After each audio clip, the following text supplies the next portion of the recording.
여러분은 요즘 행복하신가요? 행복하십니까? 우리 옆에 사람 얼굴 한번 보세요. 행복해 보이나요? 아니면 삶이 주는 고단함이 막 얼굴에 막 가득 묻어나나요? 어떤 것 같아요? 네. 약간의 어색한 미소로 대답하고 있는 것 같습니다. 우리는 질문해야 돼요. 나는 행복한가? 내가 행복하려면 나에게는 무엇이 있어야 되는가? 무엇이 나를 행복하게 하는가? 이런 질문을 해야 되고요. 또 하나의 질문은 무엇이 나를 행복하지 않게 만드는가? 무엇이 나의 행복을 방해하는가? 우리는 이런 질문들도 해야 됩니다. 오늘 저는 말씀을 통해서 우리를 행복하지 않도록 방해하는 방해물이 뭔지를 좀 살펴보고, 그리고 진정으로 우리를 행복하게 하는 것이 무엇인지를 좀 살펴보려고 합니다. 자, 이제 한번 말씀을 한번 살펴보죠. 우리는 지난 시간에 예수님께서 마태를 부르셔서 마태와 죄인들과 함께 식사하시는 장면을 살펴보았습니다. 그때 마태는 예수님을 집에 초대해서 잔치를 베풀었죠. 그 잔치는 이런 의미입니다. 죄인인 자기가 예수님과 멀리 떨어져서밖에 살 수 없는데 예수님이 나를 불러주셔서 이제는 죄인이 아니라 제자로서 예수님과 가까이 살아갈 수 있다는 게 너무 감격스러워서 그 기쁨을 표현하는 것이 바로 이 식사였고 잔치였습니다. 그런데 이것을 바리새인들은 알지 못해서 예수님 앞에 나와가지고 막 비난했죠. 그랬더니 예수님이 어떻게 하십니까? 말씀 속에서 하나님의 마음을 좀 배우라 라고 하시면서 예수님이 바리새인들을 질책하셨습니다. 이게 지난주의 내용이죠. 바리새인들은 그 예수님의 질책을 듣고 잠시 주춤했지만 물러서지 않았어요. 전열을 가다듬고 다시 예수님 앞에 나아옵니다. 어떻게 나오냐면 당시에 세례 요한의 제자들을 데리고 그들을 데리고 예수님 앞에 나아가서 예수님을 압박하기 시작합니다. 자, 오늘 본문 14절 한번 보실까요? 그때에 요한의 제자들이 예수께 나와 이르되 우리와 바리새인들은 금식하는데 어찌하여 당신의 제자들은 금식하지 아니하나이까? 이 당시 세례 요한은 감옥에 있었습니다. 그러니까 세례 요한의 제자들은 스승을 사랑하는 마음으로 애통해하면서 금식하고 있었습니다. 그런 상황이에요. 자, 그런데 지금 같은 편이라고 생각했던 예수님과 제자들이 자신들은 애통해하면서 금식하고 있는데 죄인들과 함께 막 떠들면서 막 잡수시면서 즐겁게 잔치를 막 누리시자 그게 내심 서운했던 거예요. 근데 이 서운함을 바리새인들이 이용하는 겁니다. 그래서 세례 요한의 제자들 데리고 예수님 앞에 가는 거죠. 그래서 사실은 세례 요한의 제자들이 따지는 게 아니라 바리새인들이 따지는 거예요. 예수님 앞에 어떻게 따지는 거냐면 아니 너무한 거 아닙니까? 왜 당신과 당신의 제자들은 금식을 안 합니까? 왜 금식을 안 가르칩니까? 당신 정말 제대로 된 스승 맞습니까? 지금 바리새인들은 예수님을 향해 따지는 거죠. 사실 지금 본문만 우리가 그냥 이렇게 보면 바리새인들이 예수님을 향해 질문하는 것처럼 보이지만 이것은 질문을 가장한 시비입니다. 당신은 경건한 스승 같지 않다. 스승으로서 자격이 없는 것 같다. 이렇게 예수님을 향해서 바리새인들이 시비를 거는 겁니다. 여러분, 혹시 여러분들이 요즘 살아갈 때 누군가가 여러분들에게 시비를 겁니까? 그 사람은 누구죠? 지금 한번 상상이 막 됩니까? 나에게 시비 거는 사람. 막 지금 막 누구 떠오르나요? 다 시비 거는 사람 없이 살아가고 있군요. 근데 시비 거는 사람이 있다 하더라도 그 사람을 지금 떠올리는 것은 그렇게 중요한 건 아닙니다. 우리에게는 뭐가 중요하냐면 우리도 누군가에게 시비 거는 사람일 수 있다라는 거죠. 그런데요, 우리는 누군가를 향해서 시비 걸 수도 있지만 사실 자기 자신을 향해서 시비 걸 수도 있습니다. 여러분, 자기 자신에게 시비 거는 게 뭔지 아십니까? 저는 가끔 봅니다. 사람들이 자기 자신에게 시비 거는 걸요. 어떻게 시비를 거냐면 자기가 처한 현실과 상황을 성경적으로 해석하지 않고 죄로 기울어진 본성대로 해석을 해서 자기를 괴롭게 하는 사람들을 보게 됩니다. 이런 사람들은요, 어려운 현실을 만날 때 막 이렇게 부정적인 언어들 막 쏟아내요. 아, 난 안 돼. 아, 난 실패할 거야. 나는 망할 거야. 나는 할 수 없어. 이렇게 부정적인 언어들을 자기 자신에게 막 쏟아냅니다. 그래서 그 부정적인 언어로 자기를 괴롭히고 자기에게 시비를 걸어요. 이런 사람들은 어떤 특징이 있냐면 부정적인 생각에 지배당해가지고 어떤 일들이 일어나면 우리는 좋은 감정도 있을 수 있고 나쁜 감정도 있을 수 있는데 나쁜 감정은 오래 머금어요. 오래 간직해요. 좋은 감정, 나를 행복하게 했던 감정들은요, 금방금방 내보냅니다. 그러니까 자기 안에는 부정적이고 안 좋은 감정들을 이렇게 남겨놓으면서 나는 불행해, 나는 안 돼, 이렇게 하는 거죠. 여러분, 이게 자기한테 시비 거는 거예요. 근데 우리는 이렇게 자신에게도 시비 걸 수 있지만 다른 사람들에게도 시비 걸 수 있습니다. 바리새인들처럼요. 바리새인들이 어떻게 시비 걸죠? 금식 우리는 하고 있는데 당신네들은 왜 안 합니까? 이렇게 시비 걸고 있는 거 아닙니까? 여러분, 여기서 하나만 생각해 봅시다. 금식이 뭐죠? 금식이라는 거는 하면 무조건 옳은 겁니까? 아니죠.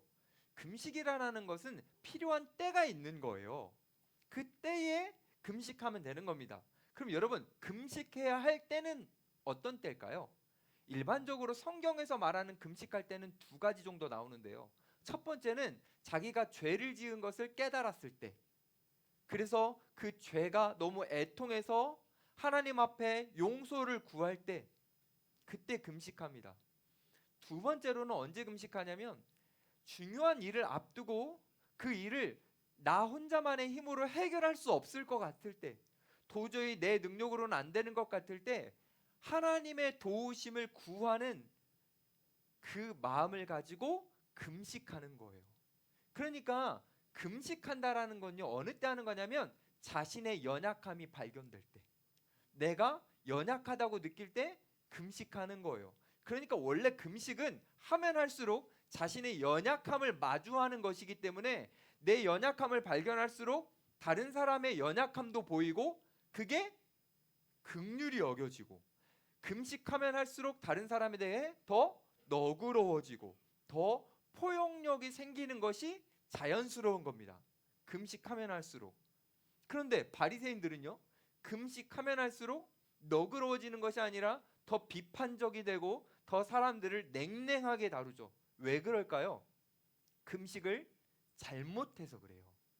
금식은 하나님 앞에서 연약한 것을 고백하는 마음으로 금식해야 되는데 바리새인들은 사람들한테 보여주면서 자신의 경건을 과시하는 식으로 금식했단 말이죠.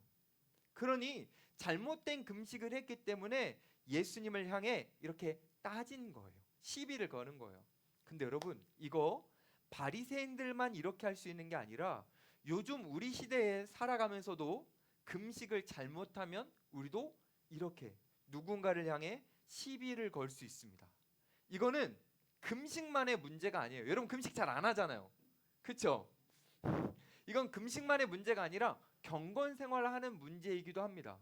경건 생활을 하면서 잘못해서 다른 사람들에게 시비를 걸 수 있어요. 예를 한번 들어볼게요.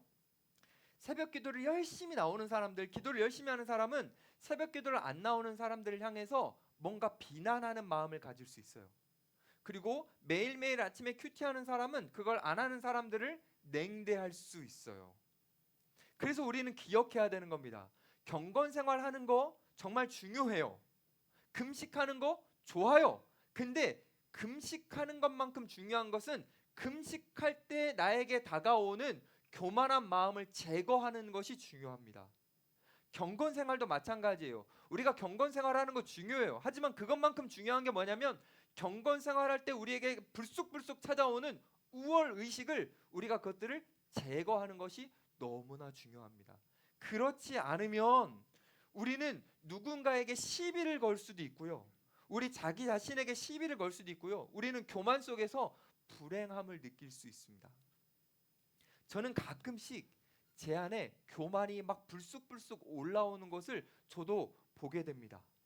교회에서 사역을 하면서 열심히 하면 좋은 일이 생길 때가 있잖아요. 그 사역에 대한 성과들이 나타날 때가 있잖아요. 그러면 그 성과, 그 성취를 통해서 일시적인 행복감을 막 느낍니다. 이것까지 막 나쁜 건 아니거든요. 근데요, 그 사역을 통해 느끼는 그 일시적인 행복감과 함께 저도 모르는 사이에 교만이 막 따라 들어옵니다.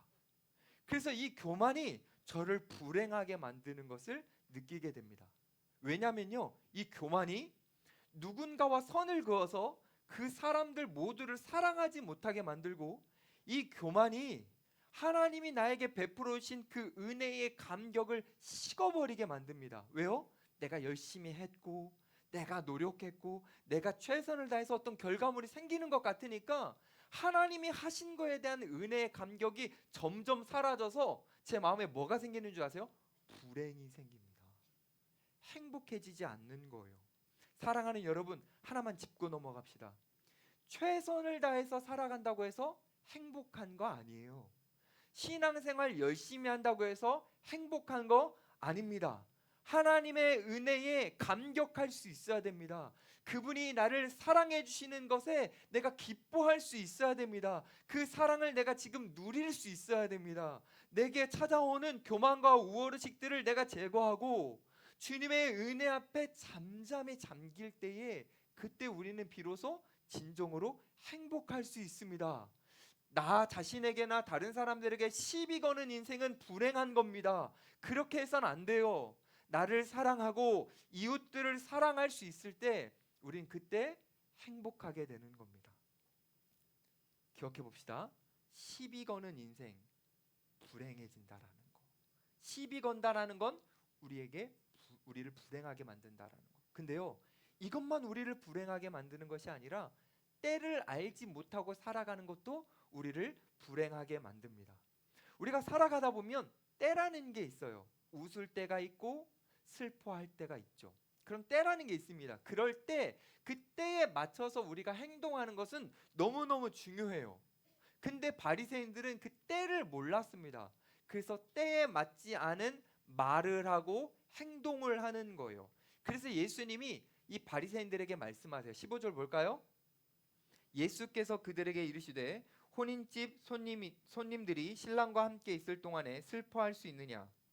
그러나 신랑을 빼앗긴 날이 이르리니 그때에는 금식할 것이니라.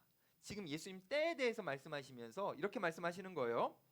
결혼식에 하객들이 왔다면 그때는 슬퍼하고 금식할 때가 아니라 잔치를 열어서 기뻐할 때다.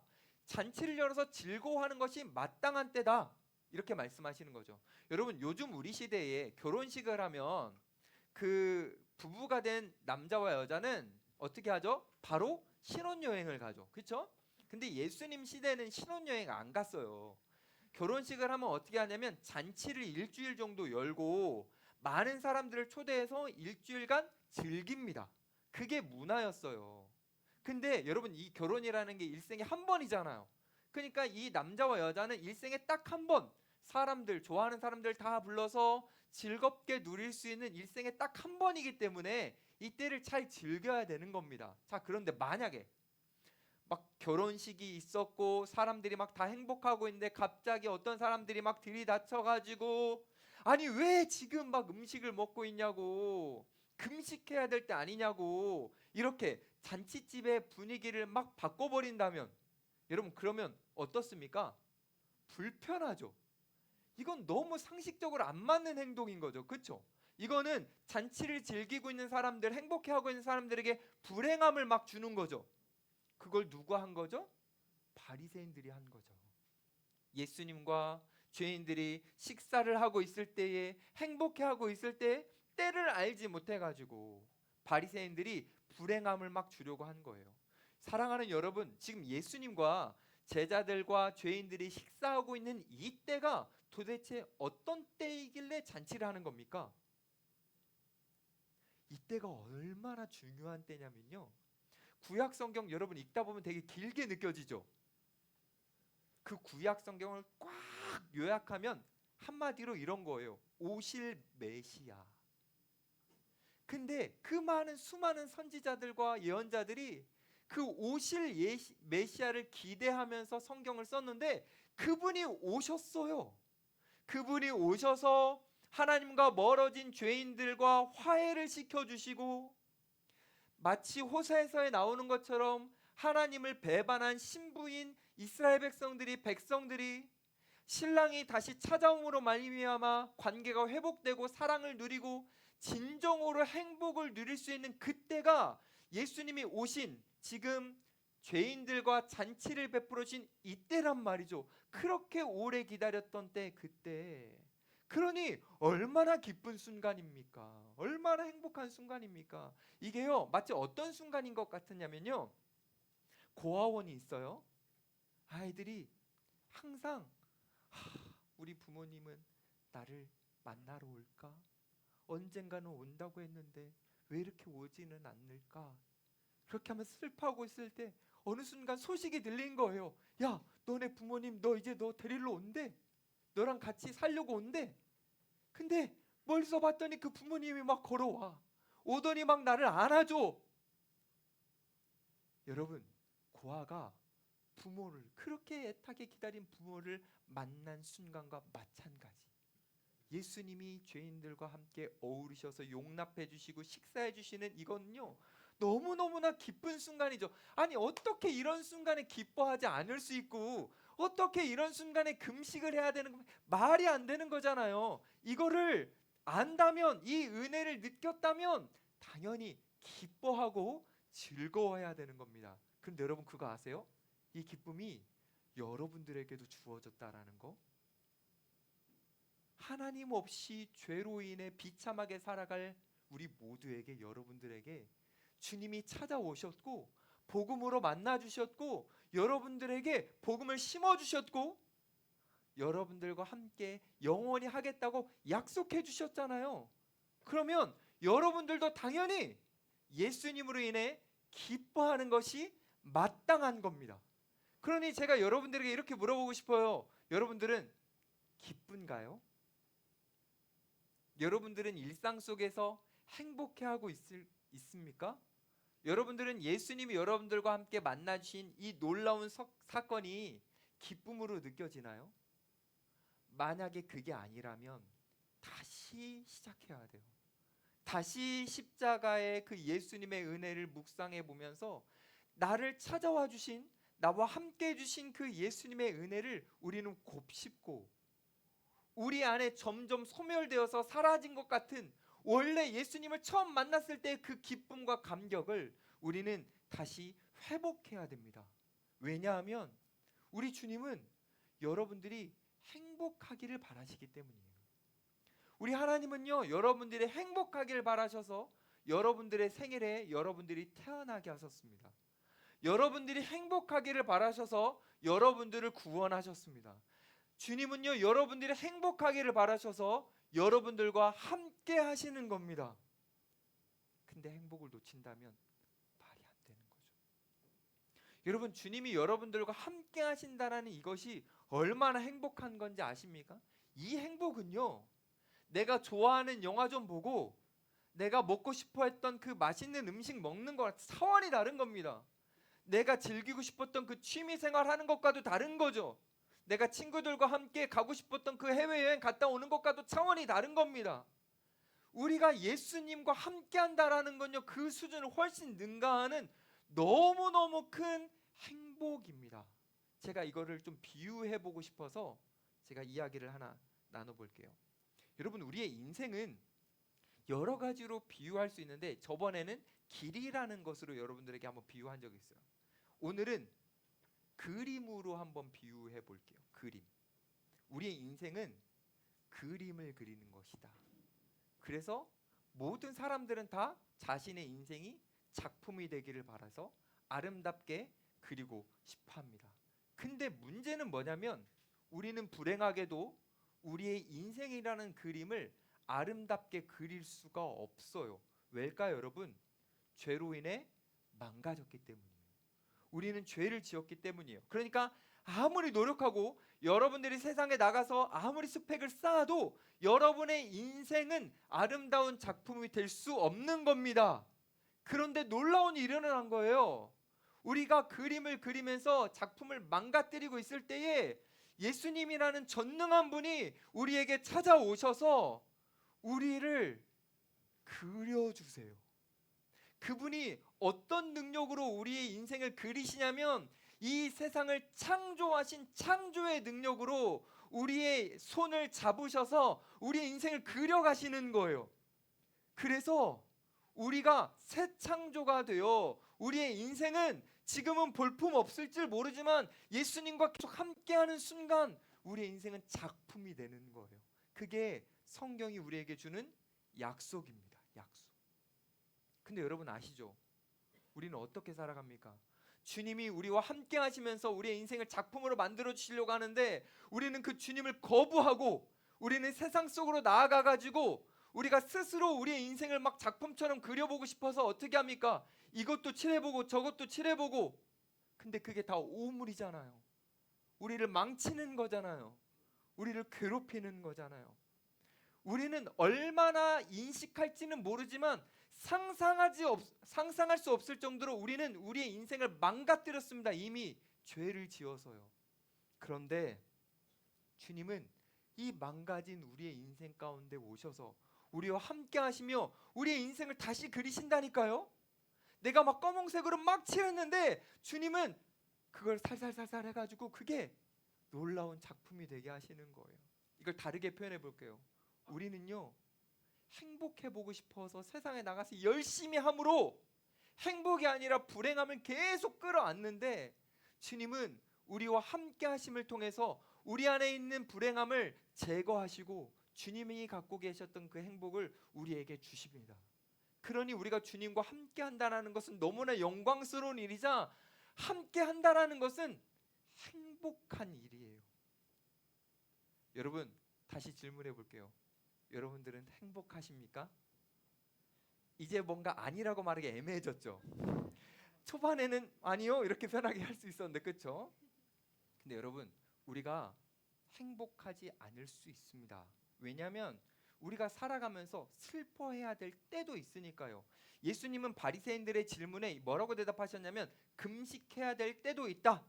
금식을 인정하셨어요. 자, 그러면 우리가 슬퍼해야 될 때는 어떤 때인가? 그걸 한번 확인해 봐야 됩니다. 15절에 보면 예수님께서는 금식해야 될 때를 신랑을 잃어버렸을 때, 빼앗겼을 때라고 하십니다. 이거는 1차적으로 어떤 거냐면 예수님과 지금 제자들과 그리고 많은 사람들이 예수님과 함께 있지만 예수님을 빼앗기고 예수님이 십자가에서 죽으셨을 때, 다시 말해서 사랑하는 예수님과 분리되었을 때 그때를 말하는 거예요. 1차적으로는. 근데 2차적으로 우리 모두에게는 어떤 의미가 있는 거냐면 이런 겁니다.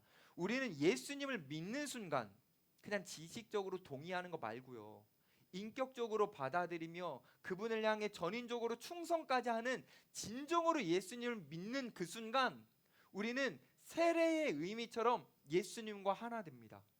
신부인 우리는 신랑이신 예수님과 하나 되는 거예요. 다시 말해서 우리의 마음에 예수님이 모셔드리는 겁니다. 예수님을. 그런데 분명히 우리 안에 예수님이 계신데 그런 그리스도인들이 세상을 향하고 세상을 바라보면서 내 안에 계신 그리스도를 놓치고 잊어가는 순간, 그때를 말하는 거예요. 신랑을 빼앗겼을 때. 예수님을 분명히 내가 믿고 마음에 모셨지만 점점 예수님과 멀어지는 그때, 그래서 말씀을 들어도 주님의 사랑이 느껴지지 않고 기도도 형식적으로 되고 성경도 읽혀지지 않고 예배 때 졸립기만 하고 빨리 끝났으면 좋겠고 점점점 내 입속에는 감사와 찬양이 아니라 불평과 원망이 나오고, 그게 바로 내 안에 계신 주님을 잃어버렸을 때, 신랑을 뺏겼을 때, 그때는 주님이 뭐라 그러시냐면 슬퍼해야 된다라고 말씀하시는 거죠. 근데 만약에 그게 아니라 주님의 사랑의 음성이 들려지고 주님이 나를 사랑하신다라는 게 느껴지고 그분이 나와 함께 하신다라는 게 내 피부로 감각으로 느껴지면 그때는 기뻐해야 되는 겁니다. 얼마만큼 어떻게 기뻐해야 되냐면 내가 주님이 막 느껴지는 순간은 세상에서 조금 뒤처져도 기뻐할 수 있어야 됩니다.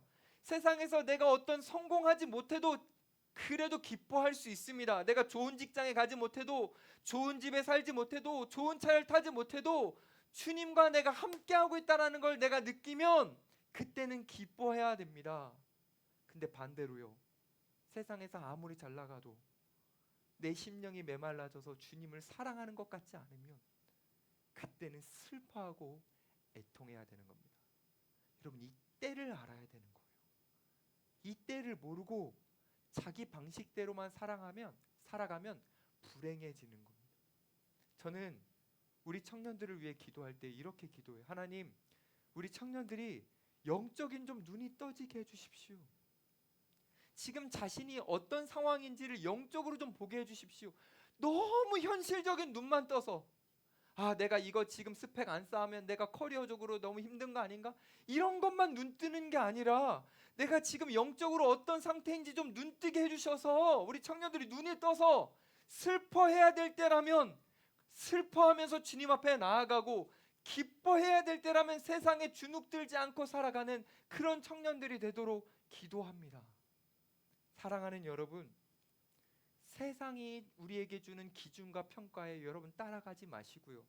지금 주님이 우리에게 말씀하시는 이 기준이 있잖아요. 주님과 함께하고 있는지 아닌지, 이것을 통해서 여러분들의 웃고 울고가 되었으면 좋겠습니다. 만약에 우리 주님께서 여러분들이 세상 속에서 잘 나가지 못해도 여러분들의 아름다운 미소를 바라보시면서 주님께서 여러분들을 보시면서 웃고 계신다면 여러분들도 주님과 함께 웃었으면 좋겠습니다. 하지만 여러분들이 예전과 다르게 주님과 멀어져서 주님이 그것을 너무 안타까워하시며 슬퍼하고 계시다면 여러분들도 함께 슬퍼하면서 주님을 향해 담대히 나아갔으면 좋겠습니다. 그래야만 우리는 행복할 수 있기 때문입니다. 바리새인들은요, 영적인 상황을 못 보니까 편협한 생각을 가지고 있었어요. 그래서 예수님이 그 편협한 생각을 깨주시려고 합니다. 그림 언어로 깨주세요. 우리 16절 한번 볼까요? 생배 조각을 낡은 옷에 붙이는 자가 없나니 이는 기운 것이 그 옷을 당기어 헤어짐이 더하게 되미요. 여러분, 생배 조각이 뭐냐면요, 천인데 한 번도 안 빨았던 천입니다. 그러니까 빨게 되면 어떻게 될까요? 수축하겠죠. 그러니까 줄어들 가능성이 있는 천을 의미하는 거예요. 근데 이런 줄어든 가능성이 있는 새 천을 낡은 옷에 이렇게 붙여서 기워 놓으면 어떤 일이 일어나냐면 이 옷을 빨 때 이 새 천이 수축하죠. 근데 이 낡은 옷은 수축할 힘이 없죠. 그럼 어떻게 될까요? 낡은 옷이 찢어지게 되는 거예요. 낡은 옷을 잘 해보려고 붙였는데 오히려 더 망가지게 되는 겁니다. 이걸 예수님이 갑자기 왜 말씀하셨을까요? 여러분, 낡은이라는 단어를 주목해 봅시다. 낡은은 시대가 지난, 쓸모가 다한이라는 의미입니다. 다시 말해서 그 당시에 많은 사람들이 맹신하고 있었던 유대교를 의미하는 거예요. 바리새인들이 추구하고 있었던 율법주의와 전통은 예수님이 이 땅에 오시면서 가져오신 하나님의 나라를 담을 수 없다라는 거예요. 찢어져 버린다라는 거예요. 이거를 사람들이 이해하지 못하니까 예수님께서는 한 번 더 그림 언어로 말씀해 주십니다. 17절 볼까요? 새 포도주를 낡은 가죽 부대에 넣지 아니하나니 그렇게 하면 부대가 터져 포도주도 쏟아지고 부대도 버리게 됨이라. 새 포도주는 새 부대에 넣어야 둘이 다 보존이 되느니라. 이 말씀 많이 들어보셨죠? 자, 당시의 포도주는 어디에다 보관했냐면 염소 가죽에다가 보관을 했습니다. 왜냐하면 이 염소 가죽으로 만든 가죽 부대는 이게 유연성이 좀 있었어요. 그래서 포도주가 발효되면서 점점 부피가 이제 커질 거 아닙니까? 근데 이 염소 가죽 부대가 부피가 이제 커지더라도 유연성 있게 같이 커졌기 때문에 이 포도주가 터지지 않을 수 있었어요. 자, 그런데 만약에 낡은 가죽 부대, 오래된 가죽 부대에다 넣어놓으면 그 가죽 부대는 이미 늘어날 대로 늘어났죠. 더 이상 못 늘어나죠. 그러면 새 포도주를 거기다 부으면 어떻게 됩니까? 포도주는 확장하는데 이게 못 받아들이죠. 그러면 터지게 되어서 포도주를 다 잃게 된다라는 말이죠. 이건 어떤 거냐면 유연하지 못한 사고로는 행복을 누릴 수 없다라는 의미인데, 바리새인들이 갖고 있었던 경직된 율법주의와 전통이라는 그 사고는 예수님이 주시는 복음을 받아 들일 수 없다라는 거예요. 예수님이 주시는 그 기쁨을 받아 누릴 수 없다라는 겁니다. 그러니까 핵심은 뭐냐면, 낡은 옷도 그렇고 낡은 가죽 부대도 그렇고 뭐냐면 유연하지 않음을 의미하는 거예요. 예수님이 우리에게 지금 이 말씀을 주시면서 뭘 말씀하시는 거냐면, 우리에게 사랑하는 청년들아, 유연해져야 된다, 그걸 말씀하시는 거예요. 유연해져야 된다. 지금 갑자기 막 스트레칭 하는 분들이 있는데 그런 개념이 아니죠, 여러분. 진짜 안 유연해요, 몸은. 근데 그런 개념이 아니라 마음이겠죠. 그럼 여러분, 마음이 유연해진다라는 게 뭘까요? 이런 겁니다. 여러분들이 갖고 있는 꿈과 소원을 고집하지 않는 거예요. 그거는 경직된 겁니다. 하나님이 나에게 원하시는 꿈, 하나님의 꿈과 하나님의 소원이 무엇일까 고민해보고 그것을 받아들이는 게 유연함인 거예요. 저는요, 굳어진 사고를 어렸을 때 좀 가졌었어요. 그래서 아시는 분들은 아시겠지만 저는 절대 목사가 되고 싶지 않았어요. 왜냐면 목사 되면 불행할 것 같았어요. 이 경직된 사고를 가져가지고. 그러니까 하나님이 저를 긍휼히 여기셔가지고 저를 막 이렇게 막 늘리셨어요. 기도할 때 저의 생각과 사고를 막 늘리셔가지고, 주님 그럼 하겠습니다 이렇게 하면서 이제 받아들여서 목사의 길로 온 거예요. 와봤더니 상상하지 못했던 새로운 세계의 행복을 주님이 주시더라고요. 그때는 몰랐죠. 내 경직된 사고로는 모르죠. 근데 그것만 고집하고, 야 이거 돼야만 나 행복해, 나 이거 이루어야만 행복해, 이렇게 좁은 생각과 그 사고로만 살아가면 주님이 우리에게 더 넓혀주시면서 주시고자 하시는 하나님의 기쁨과 하나님의 행복을 우리가 못 누리는 거예요. 사랑하는 여러분, 여러분들은 제발 좀 넓히십시오. 유연해지셔야 돼요. 여러분들이 과거에 받았던 상처와 아픔 거기에 매여서 난 이럴 수밖에 없어, 그러면 그렇게만 살아가야 되는 거예요. 그래서는 안 됩니다. 여러분, 세상 사람들은 유연해지지 않지 않습니까? 하나님을 모르니까요. 그래서 사람들이 어떻게 살아가는 줄 아세요? 행복을 추구하기 위해 유연해지지 않으니까 자꾸 삶에 뭔가 터진단 말이에요. 가죽 부대가 터져서 어떻게 할까요? 자꾸 덧대는 거예요. 잠깐만, 내가 지금 덜 행복하네. 더 행복하기 위해서는 돈이 좀 더 필요하겠다. 돈을 덧대고, 조금 더 즐길 수 있는 취미가 필요하겠다. 조금 더 나를 위로해주는 관계가 더 필요하겠다. 사람들이 필요하겠다. 자신의 인생에 유연해지지를 않으니까 계속 뭔가를 덧대 보려는 거예요. 그럼 어떻게 될까요? 결국 다 찢어져서 사라져 버리게 되는 거예요. 그게 하나님 없는 사람들의 삶의 한계인 겁니다. 사랑하는 여러분, 여러분의 인생에 세상에 그 무엇을 덧대지 마세요. 의미 없다는 거 아시잖아요. 여러분 해봤잖아요. 지금까지 많이 경험해 봤잖아요. 여러분들이 이거 행복할 것 같아서 딱 갖고 왔는데 행복합니까? 이게 무슨 말인지 모르겠어요? 이 사람 만나서 교제하면 행복할 것 같았는데 헤어졌잖아요. 우리가 이거 가지면 행복할 것 같고 저거 가지면 행복할 것 같은데 아닌 거 몇 번이나 확인했잖아요. 그러면 그것을 고집하면서 우리의 삶에 덧대려고 하는 게 아니라, 잘 들으세요. 하나님이 나에게 무엇을 원하실까? 하나님이 나에게 무엇을 주시길 원하실까? 내 삶을 만족하길 원하실까? 내가 무엇을 도전하길 원하실까? 그 하나님의 마음을 알고 그 하나님에 맞춰서 살아갈 때 우리는 진짜 행복한 겁니다. 다시 한번 강조합니다. 세상에서는 행복을 찾을 수 없어요. 주님 안으로 들어가야만, 주님 안에 있어야만 우리는 행복할 수 있습니다. 딱 이 타이밍에 어떤 청년들은 저한테 질문할 수 있어요. 목사님, 저는요 예수님을 믿습니다. 저는 성경도 압니다. 그래서 저는 예수님을 믿기 때문에 제가 하나님 안에 있는 것을 저는 믿습니다. 그런데 목사님, 저는 하나님 안에 있지만, 주님 안에 있지만 저는 불행합니다. 전 지금 행복하지 않습니다. 그럼 저는 어떻게 해야 되는데요? 이렇게 질문할 수 있어요. 이 답을 저는 에베소서에서 찾아보려고 합니다. 에베소서를 펼치라는 게 아니고요. 에베소서는요, 바울이 에베소에 있는 성도들에게 편지를 쓴 거죠. 성도들에게 썼습니다. 무슨 말이냐면 예수님을 믿어서 예수님 안에 있는 자들인 거죠. 그렇죠? 그러니까 예수님을 믿기 때문에 존재론적으로 예수님 안에 있는 자들에게 에베소서를 통해서 바울이 편지를 쓰는데, 그 편지의 가장 중요한 것 중에 하나, 강조점이 뭔지 아십니까? 바울이 에베소 성도들한테 이렇게 말해요. 그리스도 안에 있으라, 이렇게 말해요. 아니, 그리스도 안에 있는 자들이잖아요. 근데 그리스도 안에 있으라고 말해요. 이걸 얼마나 강조하냐면 그리스도 안에라는 표현을 에베소서에 몇 번 나오는지 아십니까? 몇 번 나오는지 아십니까? 몇 번 나오는지 아십니까? 그럴 줄 알았죠? 40번 나옵니다. 엄청 많이 나오죠. 이걸 굉장히 강조하고 있는 거예요. 이게 무슨 말이냐면 이런 거예요.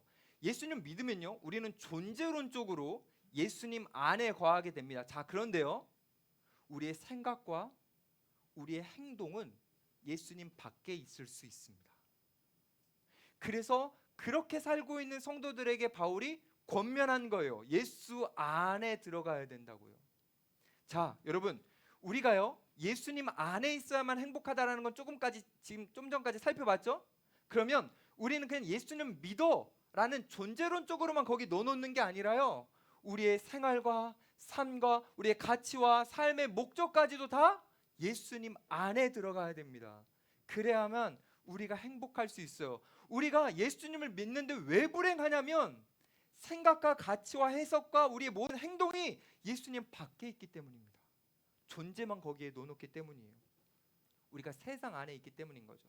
자, 이것을 다시 한번 그림으로 한번 여러분들에게 비유하면서 설명해 볼게요.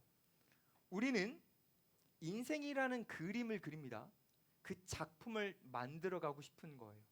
그래서 이 작품을 잘 만들고 싶고 잘 그리고 싶으니까 세상에 기웃기웃하면서 요거 좀 추가하면 좋겠다, 요거 색칠 더하고, 요것도 추가하면 좋겠다, 이거 색칠 더합니다.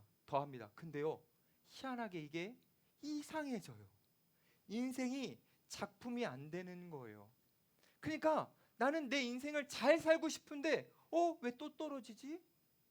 왜 또 취직이 안 되지? 왜 또 이런 불행한 일을 만나지? 왜 또 이렇게 아프지? 우리는 뭔가 덧칠하면서 우리를 행복하게 만들고 싶었는데 그게 안 되니까 인간의 비참함을 느끼면서 거기 안에서 막 불행함을 우리는 느끼게 됩니다. 근데 여러분, 이때 많은 사람들이 잘못하는 게 뭐냐면 내 비참함을 발견했을 때 금식하면서 주님 앞에 진정으로 엎드려야 되는데 그렇게 안 하고 슬퍼하지 않고 이 비참함을 가려보려고 노력합니다.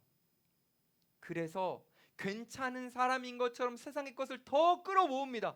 더 많이 모으면 행복하겠지. 근데요, 어떻게 될 줄 아세요? 안 행복합니다. 세상의 것을 아무리 끌어모아도요. 왠 줄 아세요? 우리는 죄로 기울어졌고 이미 우리는 그 죄로 인한 불행함들이 우리 안에 가득 쌓여 있기 때문입니다. 다시 말하면 우리는 아무리 인생을 잘 그리고 작품처럼 만들어 보려고 노력하더라도 이미 우리의 작품 인생에는 죄라는 거뭇거뭇한 더러운 것들이 너무 오염되어 있고 많이 묻어 있어서 우리가 다른 것으로 빨간색, 노란색, 파란색으로 덧칠하려고 해봤자 안 된다라는 거죠. 그런데 이런 우리에게 희망이 생겼습니다. 예수님이 이런 우리를 긍휼히 여겨주시고 우리를 사랑하신다라는 거예요. 우리는 죄로 인생을 칠하는데 예수님이 예수님의 피로 우리의 죄를 다 지우십니다. 우리는 야망으로 우리 인생을 막 칠해가는데 예수님은 그분의 은혜로 우리의 야망을 다 지우십니다. 예수님이 우리를 사랑하셔서요.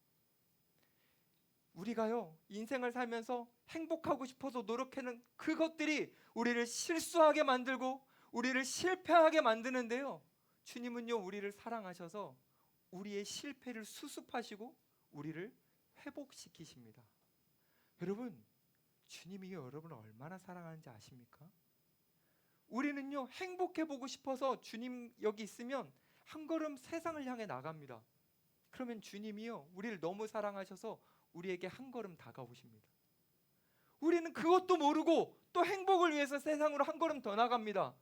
그러면 주님은 우리에게 한 걸음 더 오세요.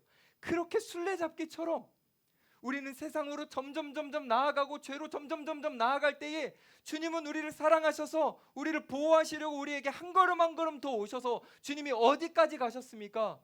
죄악의 끝판왕, 그 죄악이 가장 깊은 자리인 주님은 십자가까지 가신 거예요. 우리가 매달려 있어야 될 그 자리, 우리의 탐욕과 야망으로 우리가 갔던 그 자리까지 예수님이 십자가까지 가신 거죠. 주님이 여러분들을 이마만큼 사랑하십니다. 그리고 그 주님이 십자가 자리에서 여러분들을 부르십니다. 더 이상 가지 마. 나에게로 와. 이제 더 멀리 떠나지 마. 나에게 와. 왜냐하면 주님이 우리를 이렇게 불러주시는 이유는 주님은 결정하셨기 때문이에요. 무엇을 결정하셨냐면 우리가 죄를 짓고 더러워져서 인생에 막 더러운 낙서도 오물들을 많이 뿌려놓은 것을 예수님은 다 수용하시고 받아주시기로 결정하셨기 때문이에요. 예수님이 마태 세리였죠. 그 당시에 창녀들, 그 수많은 죄인들과 함께 식사하시면서 보여주시는 거잖아요. 내가 너희들 다 받아줄게. 너희들 안에 있는 죄 내가 다 해결할게. 그 대신 나랑 같이 있자. 주님은 우리 안에 있는 모든 불행함들을 다 제거하시고 우리에게 주님의 행복을 주시기 위해 이리로 와, 이렇게 말씀하시는 겁니다. 주님이 여러분들에게 이렇게 말씀하시는 것 같아요. 사랑하는 자들아, 너희는 지금 어디에 있니? 너희는 나와 멀리 떨어져서는 절대 안 된다. 세상으로 가지 마라. 내가 너를 사랑해서 너 앞에 왔는데 왜 자꾸 다른 데 시선을 두니? 왜 다른 곳으로 한 걸음 한 걸음 가니? 내가 지금 너를 따라가고 있잖아. 이제 방향을 바꿔서 나에게 와. 나에게 오면 너 행복할 수 있다. 나에게 오면 너 정말 즐거울 수 있어. 나는 너를 포기하지 않을 거야. 너 있잖아. 나와 떨어져서 울고 있지 말고, 혼자 외로워서 고통 속에 있지 말고 내 안에 들어와서 나와 함께 웃자. 나랑 같이 웃자. 주님이 우리 청년들에게 말씀하십니다. 사랑하는 여러분, 멀리서 방황하지 마십시오. 주님 안으로 들어가십시오. 주님 안에 있어야만 행복할 수 있습니다. 그러니 주님 안에서 생각하시고, 주님 안에서 계획하시고, 주님 안에서 여러분들의 인생을 해석하세요. 제발 세상적인 해석, 죄로 기울어진 해석하지 마시고 주님 안에서 해석해 보세요. 그러면 우리에게 주어진 모든 것들이 은혜가 될 것입니다. 사랑하는 여러분, 자기 자신에게 시비 걸지 말고 다른 사람들에게도 시비 걸지 말고 주님이 우리를 사랑하셨던 것처럼 우리도 주님을 사랑한다고 고백하고 우리에게 주신 소중한 관계들, 그 사람들을 우리도 사랑하면서 살아서 주님이 우리를 바라보고 웃으실 때에 우리도 주님과 함께 웃을 수 있는 그런 행복한 여러분이 되기를 간절히 축복합니다.